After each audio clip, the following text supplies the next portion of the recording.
You know, I always thought like death sticks were just frowned upon. I didn't know they were illegal. It was either that or the Ewok jerky, but the moral of the story is do not declare things in customs. You think you're doing the right thing, you think you're being an upstanding citizen, but let me tell you, man, the Coruscant Underworld Police, wow.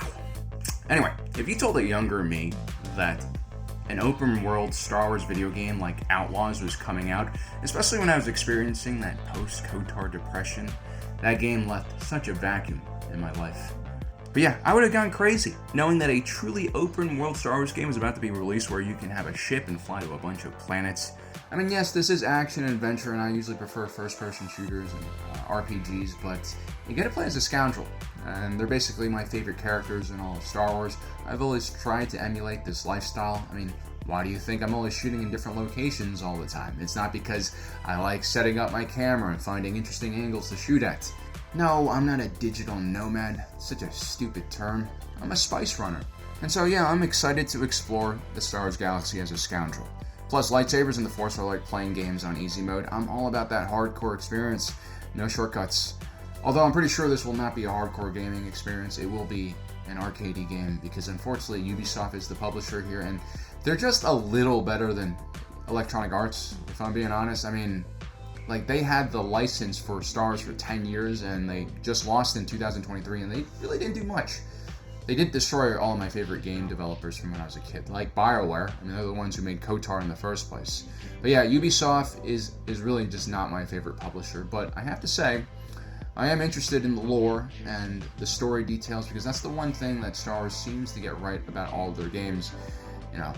So even if the gameplay sucks, only I have to play it. I mean, you guys can just watch. So, yeah.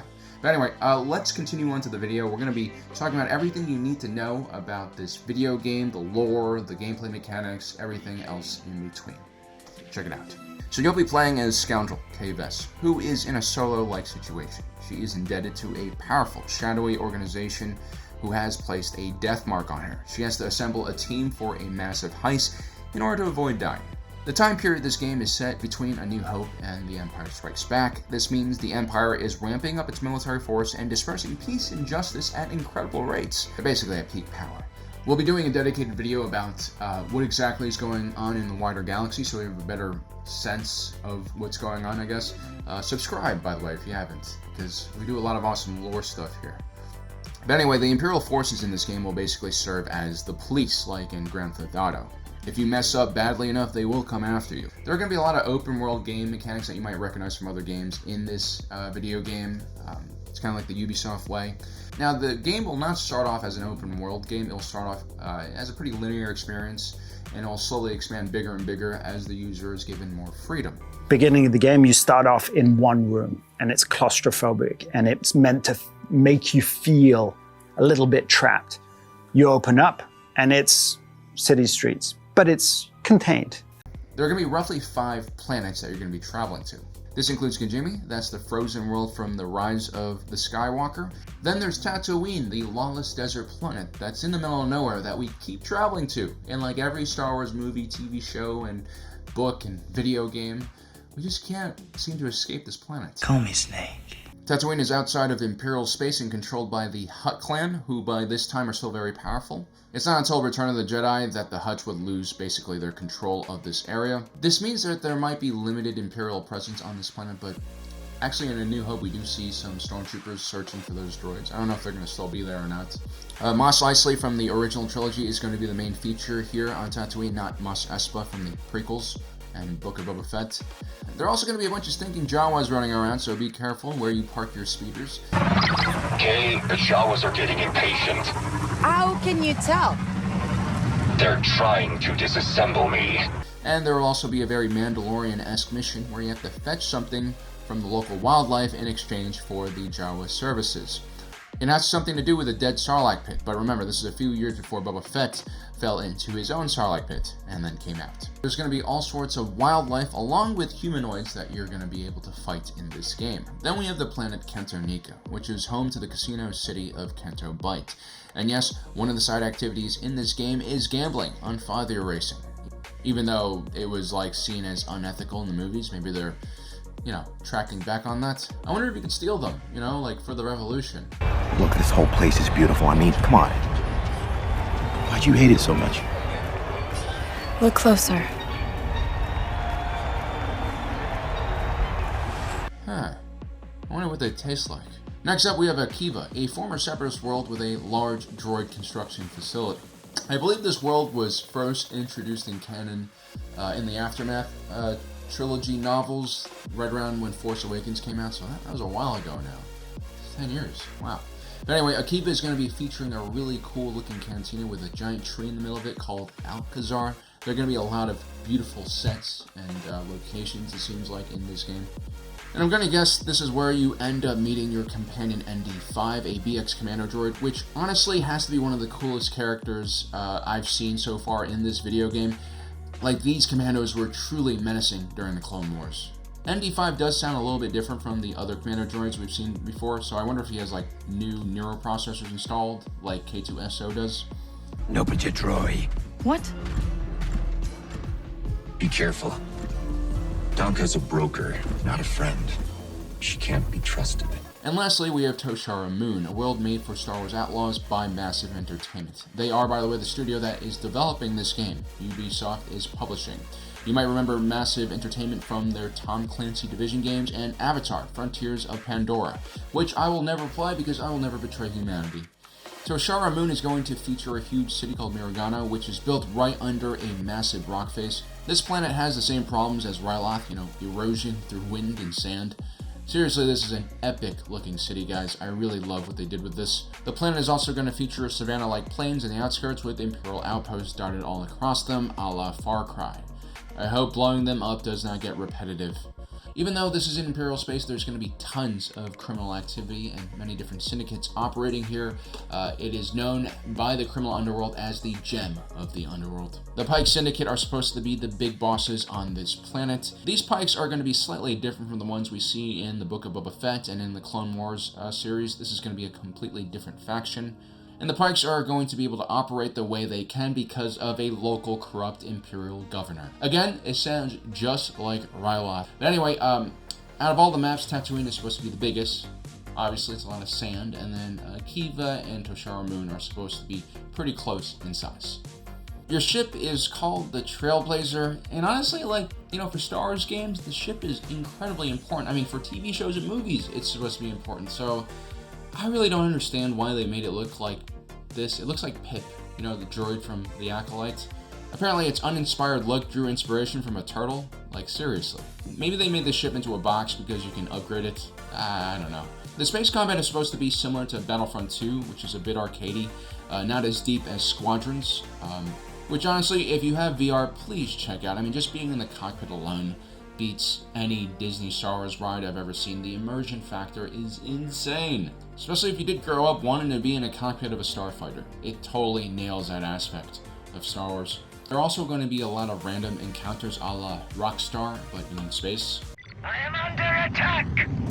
My ship will not survive long!